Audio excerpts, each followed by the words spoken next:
حضرت شعیب علیہ السلام اللہ کی طرف سے بھیجے ہوئے نبی تھے۔ آپ علیہ السلام مدین میں رہتے تھے۔ مدین کے بارے میں فرمایا گیا ہے کہ حضرت ابراہیم علیہ السلام کے ایک صاحبزادے جن کا نام مدیان تھا، ان کے اولاد اس شہر میں آباد ہو گئی، اس لیے اسے مدین کہا گیا۔ آپ بھیڑ بکریاں پالتے اور انہیں بیچ کر روزی کماتے تھے۔ آپ علیہ السلام اللہ کی عبادت میں رات دن مصروف رہتے تھے، لوگوں میں تبلیغ کرتے۔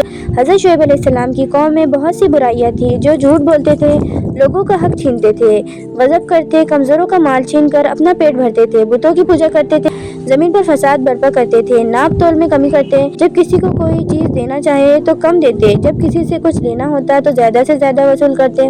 اس گمراہ قوم کو راہ راست پر لانے کے لیے اللہ نے حضرت شعیب علیہ السلام کو مبعوث فرمایا۔ آپ علیہ السلام لوگوں کو نیک عمل کرنے کی تلقین کرتے، جب کسی سے بات کرتے تو اچھے اور سلجھے ہوئے انداز میں کرتے۔ آپ علیہ السلام جب وعظ و نصیحت کرتے تو اس طرح کرتے کہ معمولی سمجھ رکھنے والا بھی متاثر ہوئے بغیر نہیں رہتا۔ آپ علیہ السلام فرماتے کہ جب کسی سے لین دین کرو تو معاملہ صاف رکھو، انصاف سے کام لو، لوگوں کا دل نہ دکھاؤ، نہ کمزوروں پر ظلم کرو۔ آپ علیہ السلام فرماتے، اے قوم، اللہ تعالیٰ کی بندگی کرو، اس کے سوا تمہارا اور کوئی معبود نہیں۔ ناپ اور تول میں تم کو آسودہ دیکھنا چاہتا ہوں، میں آنے والے عذاب سے ڈراتا ہوں۔ قوم کے سردار آپ علیہ السلام سے کہنے لگے کہ اے شعیب، مال ہمارا ہے، چاہے ہم تول میں کم کریں یا زیادہ، یہ ہماری مرضی ہے، تم کو ہماری ناپ تول سے کیا کام؟ تم ہمارے معاملے میں کیوں دخل دیتے ہو؟ ہم جو کچھ کرتے ہیں اپنی سمجھ سے کرتے ہیں، یہ تو ہماری تجارت ہے۔ آپ علیہ السلام قوم کی باتیں سن کر فرماتے، اے قوم، ایسی باتیں نہ کرو، یہ تو سراسر اللہ کی نافرمانی ہے۔ تم نے اللہ کی نافرمان قوموں کا حال تو سنا ہوگا کہ کس طرح اللہ نے ان پر عذاب نازل کیا۔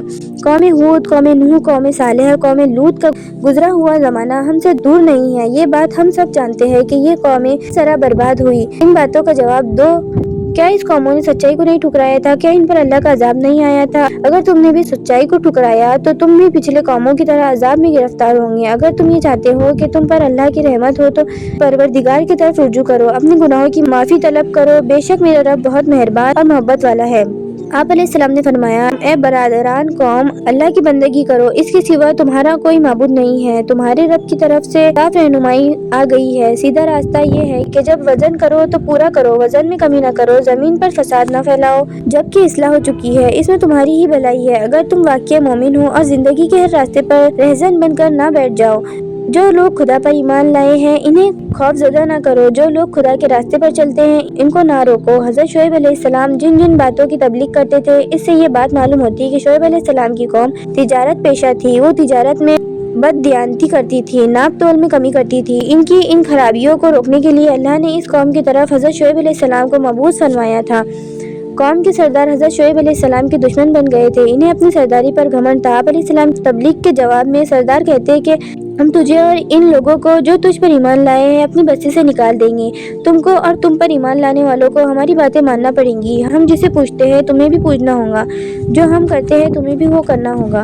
حضرت شعیب علیہ السلام نے جواب دیا کہ ہم سے زبردستی منوایا جائے گا، ہم تو اللہ کی طرف ہیں، ہمارا رب کا علم ہر چیز پر حاوی ہے۔ آپ علیہ السلام نے فرمایا کہ اے ہمارے رب، ہمارے اور ہماری قوم کے درمیان ٹھیک ٹھیک فیصلہ کر دے، اور تو بہت بہتر فیصلہ کرنے والا ہے۔ لیکن حضرت شعیب علیہ السلام کی قوم نے راہ راست پر آنے سے انکار کر دیا۔ سردار آپس میں ایک دوسرے سے کہنے لگے کہ اگر ہم میں سے کوئی بھی شعیب علیہ السلام کی پیروی کرے گا تو ہم برباد ہو جائیں گے۔ چنانچہ قوم نے آپ علیہ السلام کی باتوں کو جھٹلایا۔ حضرت شعیب علیہ السلام قوم کے رویے سے مایوس ہو گئے اور یہ کہتے ہوئے بستی سے نکل گئے کہ برادران قوم، میں نے اپنے رب کے پیغامات تم تک پہنچا دیے ہیں اور تمہاری خیر خواہی کا حق ادا کر دیا۔ اس کے بعد ان پر اللہ کا عذاب آیا، ایک دل ہلا دینے والی آفت نے ان کو آ لیا اور وہ اپنے گھر میں اوندھے پڑے کے پڑے رہ گئے۔